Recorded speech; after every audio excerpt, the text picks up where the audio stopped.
सत्ता में कौन लोग हैं? वो सत्ता में वो लोग हैं जिन्होंने आज़ादी की लड़ाई में अंग्रेजों का साथ दिया था। पश्चिम बंगाल की मुख्यमंत्री ममता बनर्जी का बयान आया है, अगर मैं एक शब्द बोलूँगी तो मेरे घर पे ईडी का छापा पड़ जाएगा।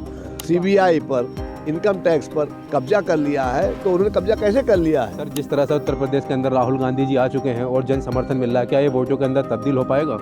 मेरे दोस्त, इसको वोटों से मत जोड़ो। ये बहुत बड़े मंशा से आपकी पार्टी को वोट मिलेंगे, सत्ता में आएगी, तभी तो न्याय दिला पाएगी पार्टी आपकी। देखिए, न्याय का हक सबका है।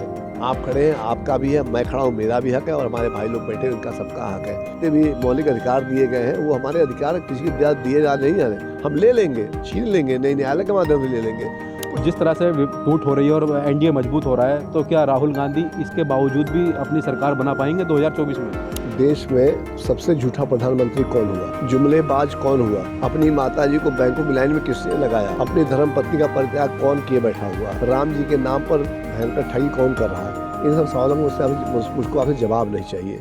नमस्कार दोस्तों, मैं इस वक्त मौजूद हूँ उत्तर प्रदेश कांग्रेस कमेटी के कार्यालय के अंदर, लखनऊ के अंदर।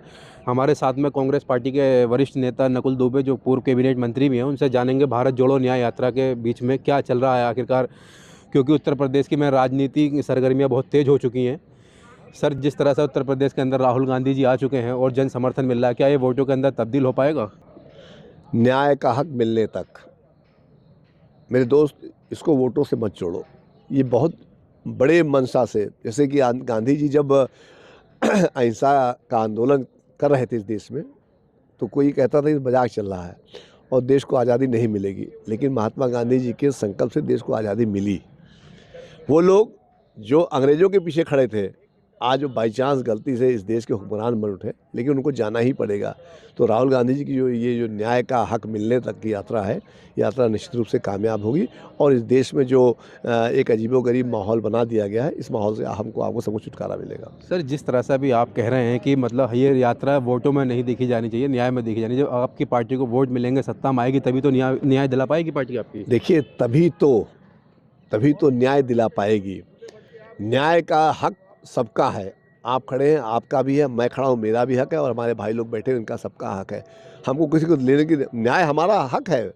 भारतीय संविधान में अनुच्छेद 14 के बाद से जितने भी मौलिक अधिकार दिए गए हैं वो हमारे अधिकार किसी को दिए जा नहीं जा रहे। हम ले लेंगे, छीन लेंगे, नई न्यायालय के माध्यम से ले लेंगे। कुछ लोगों ने जैसे कि ईडी पर, सीबीआई पर, इनकम टैक्स पर कब्जा कर लिया है, तो उन्होंने कब्जा कैसे कर लिया है? उन्होंने कब्जा अवैधानिक रूप से कर लिया है, तो उसके तो एक ही आदमी काफ़ी है, और राहुल गांधी जी इस पर बखूबी काम कर रहे हैं, और आने वाले समय में इसका असर आपको दिखाई पड़ेगा। जिस तरह से इंडिया गठबंधन के अंदर काफ़ी टूट नज़र आई है, कुछ साथी छोड़कर चले गए। आज पश्चिम बंगाल की मुख्यमंत्री ममता बनर्जी का बयान आया है, अगर मैं एक शब्द बोलूँगी तो मेरे घर पे ईडी का छापा पड़ जाएगा। तो आखिरकार विपक्षी नेताओं को इतना ईडी से डर क्या है, जो वो दुबे छिपे फिर रहे हैं ईडी से? भाई देखिए, ऐसा है कि 24 घंटे में कोई समय तो ऐसा ही होता ही होगा कि जब एक इंसान ऐसे स्थान पहुंचता होगा जहां पर उसको कोई देखता ना हो, दरवाज़ा अंदर से बंद कर लेता है। आपने उस दरवाजे में भी सुराख लगा दिया है। मतलब आप कह रहे हैं कि निगरानी हो रही है सब लोगों के बैकरूम की? वह आदमी जो भारतीय जनता पार्टी में नहीं है, जो वॉशिंग मशीन में नहीं जाने काम कर रहा है, जो वॉशिंग मशीन का विरोध कर रहा है, उसके यहाँ और जितना भी संसाधन फैलाए जा रहे चारों तरफ, वो क्यों फैलाए जा रहे हैं? वो इसीलिए फैलाए जा रहे हैं कि हर आदमी की निगरानी की जाए, हर आदमी की जांच की जाए। जो करे वो सही है।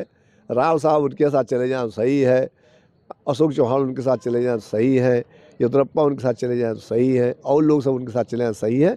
विरोध में है तो वो ईडी जाएगी, सीबीआई जाएगी। सर, जिस तरह से इंडिया गठबंधन से पार्टियां टूट रही हैं और एनडीए के अंदर जा रही हैं, अब खबर आ रही है कि बीआरएस, भारत राष्ट्र समिति, जो तेलंगाना की मुख्य विपक्षी पार्टी है, अभी तक सत्ता में थी, कांग्रेस पार्टी ने उसको हराया है, उनका भी भारतीय जनता पार्टी से गठबंधन लगभग कंप्लीट हो चुका है। एक तरफ इंडिया में टूट नज़र आ रही है, दूसरी तरफ एनडीए के अंदर लोग जुड़ रहे हैं। तो क्या लग रहा है, जो 2024 तक में राहुल गांधी भारत जोड़ो न्याय यात्रा कर रहे हैं, उसके जरिए से पूरे देश को मैसेज देना चाह रहे हैं कि हम आपके न्याय के लिए लड़ाई लड़ेंगे और पूरे देश में 2024 में सरकार बनाएंगे। जिस तरह से टूट हो रही है और एनडीए मजबूत हो रहा है, तो क्या राहुल गांधी इसके बावजूद भी अपनी सरकार बना पाएंगे 2024 में? देश में सबसे झूठा प्रधानमंत्री कौन हुआ? जुमलेबाज कौन हुआ? अपनी माताजी को बैंकों की लाइन में किसने लगाया, अपनी धर्म पत्नी का परित्याग कौन किए बैठा हुआ है, राम जी के नाम पर भयंकर ठगी कौन कर रहा है, इन सब सवालों को मुझको आपसे जवाब नहीं चाहिए। आज प्रधानमंत्री के खिलाफ सिर्फ एक आदमी आवाज़ बुलंद किया हुआ है, उसका नाम है राहुल गांधी जी।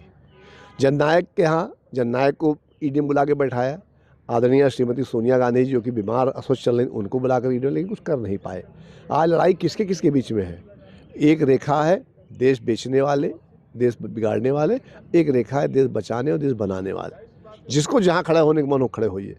सत्ता तो आती आती रहती है, गठबंधन बनता रहता है, बिगड़ता रहता है। सब लोग चले जाएंगे तो राहुल गांधी इस लड़ाई को अकेले लड़ेंगे। यस, राहुल गांधी माने क्या? राहुल गांधी माने जननायक, इस देश का वो चेहरा जिसने अपने पिताजी को बमों में उड़ जाते हुए देखा, जिसने अपनी दादी को गोलियों से छलनी होती। कौन है पूरे हिंदुस्तान में? एक नाम बता दीजिए आप जो देश के लिए मिटा हो। 9 साल 10 साल तक राहुल गांधी जवाहरलाल नेहरू जेल में रहे। इंदिरा गांधी जी के साथ क्या हुआ आपको मालूम है? राजीव गांधी जी के साथ क्या हुआ? कौन लोग जिनकी आप बात कर रहे हो, जो लोग सत्ता में है, कौन लोग हैं? वो सत्ता में वो लोग हैं जिन्होंने आज़ादी की लड़ाई में अंग्रेजों का साथ दिया था, जिन्होंने तिरंगे झंडे को 50 साल तक लगने नहीं दिया। इस बार आपको तिरंगा 26 जनवरी कहीं दिखा? 22 तारीख को आप वही मानसिकता है। अरे वो कहाँ चली जाएगी? आरएसएस की मानसिकता क्या मानसिकता है? वो देश के लिए कोई काम कर रहा है क्या? बदलाव नहीं हुआ इस मानसिकता के अंदर, और बढ़ रहा है। अब तो सड़कों पे आ गई है। पहले तो गंदगी छिपा करके एक सीमा में डर से अपना रखे रहते थे, अब तो पूरी सड़कों पे बहने लगी गंदगी वो। लेकिन हमें दोस्त, ये देश बापू का है, ये देश सरदार पटेल का है, ये देश अशफाकुल्ला खां साहब का है, ये देश आपका उसी रूप में फिर जाएगा। हाँ, थोड़ी समय की बलिहारी है, समय बीतने दीजिए। आपका यही जननायक इस देश में प्रधानमंत्री बन करके जन जन को न्याय देने का काम करेगा, जिसका नाम राहुल गांधी। जैसे आचार संहिता लगने वाली है, तो क्या लग रहा है जो पार्टियां टूट कर भागी हैं फिर दोबारा से वापसी इंडिया गठबंधन के अंदर आ पाएंगी ये? देखिए भाई, मैंने फिर आपसे कहा, फिर मैं वहीं ले जा रहा हूँ आपको। ये लड़ाई किसके किसके बीच में है? ये लड़ाई देश बेचने वाले बनाम देश बनाने बचाने वालों के बीच में है। सब लोग लड़िए। चुनाव लड़ना देश के लिए सब सर्वोपरि नहीं है। चुनाव तो होते रहेंगे, प्रधानमंत्री बनेगा, मुख्यमंत्री बनेगा, ये बनेगा, वो बनेगा, गवर्नर बनेगा, राष्ट्रपति बनेगा, राज्यसभा जाएगा, यहाँ जाएगा, वहाँ जाएगा। इससे हमारा संविधान बदल नहीं जाएगा। नियम ये है कि आपने एक नौकरी 7 साल में आपने अभी एग्ज़ाम कराया और कहा कि साहब सब इतनी बड़ी एम्प्लॉयमेंट के लिए कोई एग्ज़ाम नहीं हुआ, और हुआ क्या? सारे पेपर लीक हो गए। उसके ऊपर भी सवाल उठ रहे हैं। सवाल क्या उठेंगे?